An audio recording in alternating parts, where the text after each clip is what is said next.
ರಾಮಾಯಣ ವಿನಯ್ ರಾಜ್ಕುಮಾರ್ ಅವರು script selection ಅಲ್ಲಿ ಯಾವತ್ತೂ ಹಿಂದೆ ಬಿದ್ದಿಲ್ಲ ಅನ್ನೋದನ್ನ ಈ ಟ್ರೈಲರ್ ನೋಡಿದಾಗ ನಂಗೆ ಅನ್ನಿಸ್ತು ಅಂತಾನೆ ಹೇಳ್ತೀನಿ. ಇನ್ನ ಈ ಸಿನಿಮಾನ ಡೈರೆಕ್ಟ್ ಮಾಡ್ತಾ ಇರೋದು ಬಂದು ದೇವನೂರ್ ಚಂದ್ರು ಅವರು. ಈ ಟ್ರೇಲರ್ ನೋಡಿದಾಗ ನಾನು ಅನ್ಕೊಂಡೆ ಇದೊಂದು ಪಕ್ಕಾ ಲವ್ ಸ್ಟೋರಿ ಸಿನಿಮಾ ಅಂತ. ಬಟ್ ಇನ್ನೂ ಒಂದ್ 2-3 ಸತಿ ನೋಡಿದಾಗ ಒಂದ್ ವಿಚಾರ ಗೊತ್ತಾಯ್ತು, ಇದು ಬರೀ ಲವ್ ಸ್ಟೋರಿ ಅಲ್ಲ, ಇದರಲ್ಲಿ ಒಂದು ಸಖತ್ತಾಗಿರೋ ಹಳ್ಳಿ ಸ್ಟೋರಿ ಇದೆ ಎಂದು ತಪ್ಪಾಗಲ್ಲ ಅಂತಾನೆ ಹೇಳ್ತೀನಿ. ಹೀರೋ ಆದಂತ ಸೀನಾ, ಹೀರೋಯಿನಿ ಆದಂತ ಕುಸುಮಾ, ಅಕಸ್ಮಾತ್ ಆಗಿ ಅವ್ರಿಬ್ರು ಮಧ್ಯೆ ಲವ್ ಸ್ಟಾರ್ಟ್ ಆಗುತ್ತೆ. ಆ ಲವ್ ಸ್ಟಾರ್ಟ್ ಆಗಿ ಸ್ವಲ್ಪ ದಿನ ಚೆನ್ನಾಗಿ ಹೋಗೋ ಟೈಮಲ್ಲಿ ಅವ್ರ ಮನೆಯಲ್ಲಿ ತಗೊಳಕೊಂಡು ಏನೋ ಒಂದು ದೊಡ್ಡದಾಗಿ ಪ್ರಾಬ್ಲಮ್ ಆಗುತ್ತೆ ಅನ್ಸುತ್ತೆ. ಅದೊಂದ್ ಕಡೆ ಆಯ್ತು ಅಂದ್ರೆ, ಅದೇ ಊರಲ್ಲಿ ಮತ್ತೊಂದ್ ಕಡೆ 3 ಜನ ದೊಡ್ಡ ವ್ಯಕ್ತಿಗಳು ಇರ್ತಾರೆ. ಒಂದು ಕಡೆ ಅರುಣ್ ಸಾಗರ್ ಅವರು, ಮತ್ತೊಂದ್ ಕಡೆ ಗೋಪಾಲ್ ದೇಶಪಾಂಡೆ ಅವರು, ಇನ್ನೊಂದು ಕಡೆ ಬಂದು ನಮ್ಮ ಯೋಗಿ ಅವರು. ಈ 3 ಜನಕ್ಕೂ ನಮ್ಮ ಹೀರೋಗೂ ಏನೋ ಒಂದು ದೊಡ್ಡದಾಗಿ ಟಕ್ ಆಫರ್ ಆಗುತ್ತೆ ಅನ್ಸುತ್ತೆ.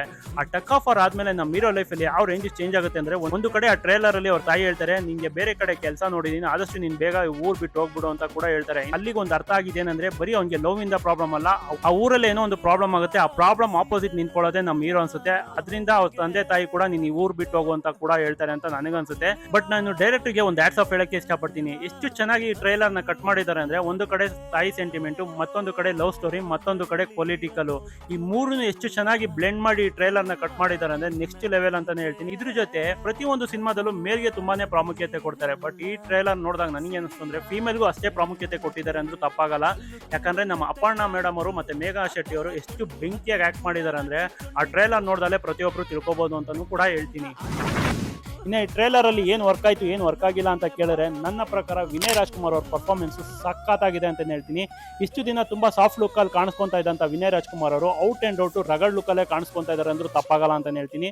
ಇದ್ರ ಜೊತೆ ನಮ್ಮ ಯೋಗಿ ಅವರು ಕೂಡ ಈ ಸಿನಿಮಾದಲ್ಲಿ ಇದ್ದಾರೆ. ಈ ಟ್ರೇಲರ್ ಅಲ್ಲಿ ಅಷ್ಟಾಗಿ ಅವ್ರ ಕ್ಯಾರೆಕ್ಟರ್ ನ ಬಿಟ್ಕೊಟ್ಟಿಲ್ಲ, ಅದನ್ನ ಸಿನಿಮಾಗೆ ಅಂತಾನೆ ಉಳಿಸ್ಕೊಂಡಿದ್ದಾರೆ ಅಂತ ನನ್ನ ಪ್ರಕಾರ ಅನ್ಸುತ್ತೆ. ಇನ್ನು ಮೇಘನಾ ಶೆಟ್ಟಿ ಅವ್ರ ಪರ್ಫಾರ್ಮೆನ್ಸ್ ಗೆ ಬಂದಾಗ, ಘಾಟಿ ವಿತ್ ಬ್ಯೂಟಿ ಅಂದ್ರೂ ತಪ್ಪಾಗಲ್ಲ, ಅಷ್ಟು ಸಖತ್ತಾಗಿ ಕಾಣಿಸ್ತಾ ಇದ್ದಾರೆ ಪ್ರತಿಯೊಂದು ಫ್ರೇಮ್ ಅಲ್ಲೂ. ಇನ್ನು ಈ ಸಿನಿಮಾದಲ್ಲಿ ಮುಖ್ಯ ಭೂಮಿಕೆಯಲ್ಲಿ ಗೋಪಾಲ್ ದೇಶಪಾಂಡೆ ಅವರು, ಅರುಣ್ ಸಾಗರ್ ಅವರು, ಅಚ್ಯುತ್ ರಾವ್ ಅವರು ಮತ್ತೆ ನಮ್ಮ ಅಪರ್ಣಾ ಮೇಡಮ್ ಕೂಡ ಆಕ್ಟ್ ಮಾಡಿದ್ದಾರೆ ಅನ್ನೋದೇ ಮತ್ತೊಂದು ಖುಷಿ ವಿಚಾರ ಅಂತಾನೆ ಹೇಳ್ತೀನಿ. ಇನ್ನು ಮೇಕಿಂಗ್ ವಿಚಾರಕ್ಕೆ ಬಂದ್ರೆ, ಪ್ರತಿಯೊಂದು ಫ್ರೇಮು ಒಂದು ಕತೆ ಹೇಳುತ್ತೆ ಅಂದ್ರೂ ತಪ್ಪಾಗಲ್ಲ ಅಂತ ಹೇಳ್ತೀನಿ. ಅಷ್ಟು ರಿಚ್ ಆಗಿದೆ ಪ್ರತಿಯೊಂದು ಫ್ರೇಮು. ಹಳ್ಳಿ ನೇಟಿವ್ ನ ಎಷ್ಟು ಚೆನ್ನಾಗಿ ತೋರ್ಸಕ್ಕಾಗುತ್ತೋ ಅಷ್ಟು ಚೆನ್ನಾಗಿ ಪ್ರತಿಯೊಂದು ಫ್ರೇಮ್ ಅಲ್ಲೂ ತೋರಿಸಿದ್ದಾರೆ ಅಂತಾನೆ ಹೇಳ್ತೀನಿ.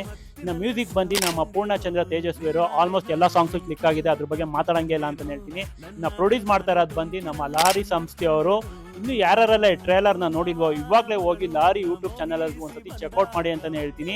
ಇನ್ನು ಈ ಸಿನಿಮಾ ರಿಲೀಸ್ ಆಗ್ತಾ ಇರೋದು ಜುಲೈ 3ಕ್ಕೆ. ಮಿಸ್ ಮಾಡದೆ ಫ್ಯಾಮಿಲಿ ಸಮೇತ ಹೋಗಿ ಒಂದು ಸಖತ್ತಾಗಿರೋ ಹಳ್ಳಿ ಬ್ಯಾಕ್ ಡ್ರಾಪ್ ಇರುವಂತ ಕಥೆನ ಥಿಯೇಟರ್ ಹೋಗಿ ಎಂಜಾಯ್ ಮಾಡಿ ಅಂತಾನೆ ಹೇಳಕ್ ಇಷ್ಟಪಡ್ತೀನಿ. ಇದರಿಂದ ಯಾರಿಗಾರ ನನ್ನ ಕಂಟೆಂಟ್ ಇಷ್ಟ ಆಯ್ತು ದಯವಿಟ್ಟು ನನ್ನ ಪೇಜ್ ನ ಫಾಲೋ ಮಾಡಿ ಅಂತ ಹೇಳಕ್ ಇಷ್ಟಪಡ್ತೀನಿ ಗೈಸ್. Thank you.